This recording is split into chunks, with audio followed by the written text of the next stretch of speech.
Dieu nous a fait une grande miséricorde d'avoir rappelé notre cœur au gracieux support du prochain, d'avoir saintement jeté le baume de la suavité de cœur envers autrui dans le vin de notre zèle. Il ne nous fallait que cela. Notre zèle était tout bon.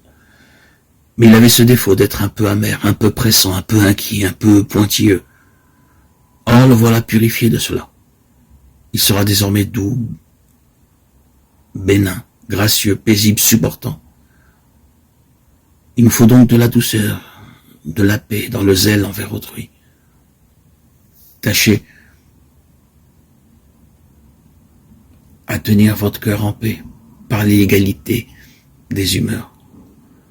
Je ne dis pas tenez-le en paix, mais je dis tâchez de le faire. Que ce soit votre principal souci, et gardez bien de prendre occasion de vous troubler de ce que vous ne pouvez si soudainement apaiser, la variété des sentiments de vos humeurs. Acceptez, sans vous troubler, de ne pas toujours réussir à conserver la paix. Gardons-nous bien aussi de certaines humilités que nous suggère le démon. Il nous jette dans les plus vives inquiétudes en nous représentant la gravité de nos péchés. C'est là un des points sur lesquels il trouble les âmes de beaucoup de manières.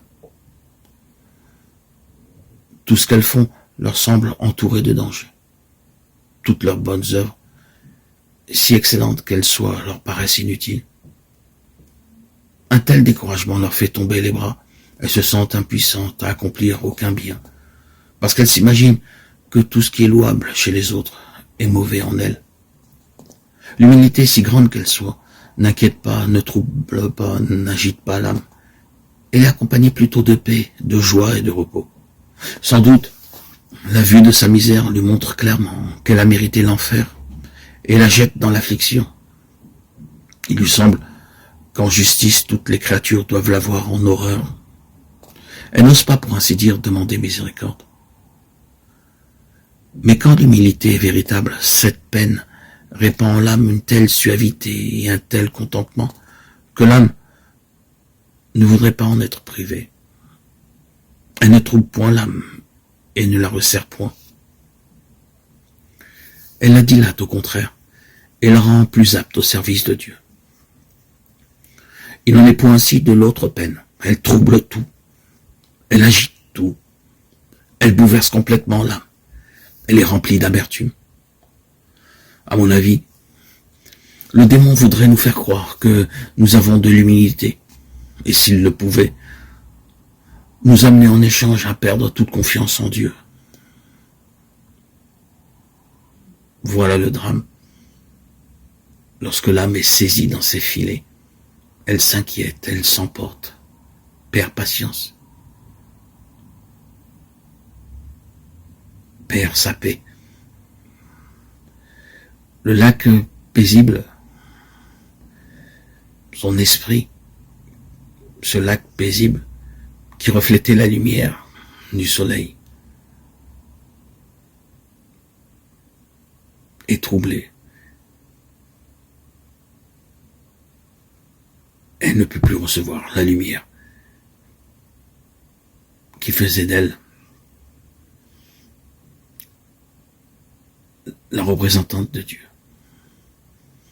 Son visage est agité. Son expression est perturbée.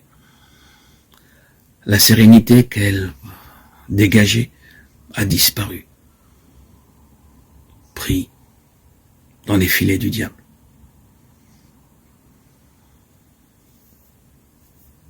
Dans l'anxiété de ce monde.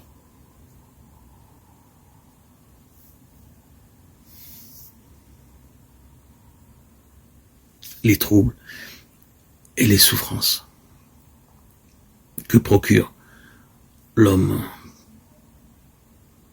pris dans les pièges, les distractions, les loisirs à profusion que nous offre ce monde, anéantissent la joie, la pureté de cœur. Et l'homme recherche une paix, une distraction ailleurs que celle dans le Seigneur.